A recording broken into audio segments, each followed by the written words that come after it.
Hi, I'm Toby Lapinski for the New England edition of the Fisherman magazine with this week's web fishing report.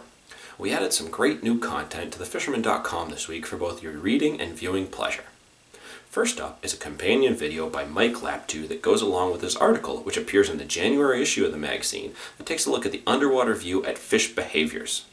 In the article, Mike was presented with several questions from fishermen staffers, including yours truly, and in the video he further supports his findings as outlined in the article.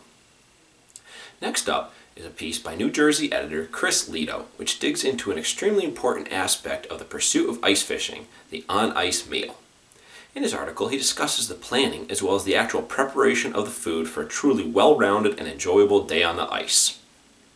Moving on to the reports, we're going to start in Connecticut, where the big news continues to be Seeforellen brown trout. As noted last week, these fish were stocked by the Connecticut DEP all across the state. Roughly 400 fish were planted in 8 lakes. When I spoke to Joe at River's End, he passed along word of one of the shop regulars who landed 3 of these bruiser browns last week in the 9 to 12 pound class alone. The other big news item in Connecticut remains the sea herring fishery in the Western Sound. Fisherman's World reports some very good catches being made in the Norwalk area, with spots along the lower Norwalk River producing some good numbers of fish.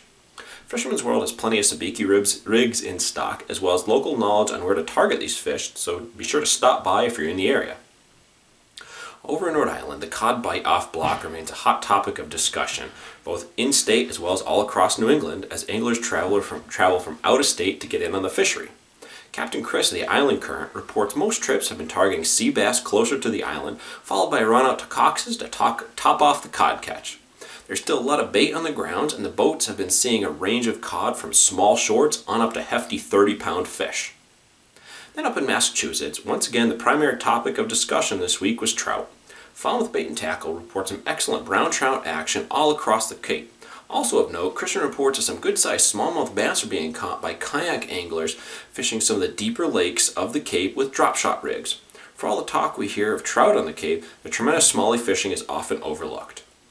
Then from Pete Santini up at Fishing Fanatics in Everett, we spoke some very good trout fishing in his area as well. White Pond is one spot he noted has been producing some nice rainbows on night crawlers. He also said there's some schoolie bass being caught on both sides of Amelia Earhart Dam on both bucktail jigs as well as rubber shads. So there you have it. That's a look at this week's web fishing report. I'm Toby Lapinski for the New England edition of the Fisherman magazine, wishing you tight lines on the water. To receive the latest fishing reports, subscribe to the Fisherman's YouTube page. Click subscribe, then click the settings button and check Send Me Updates. You'll now receive notifications of the latest Fisherman YouTube videos and reports. If you're already a subscriber, make sure you've checked Send Me Updates in the settings so you receive the latest notifications.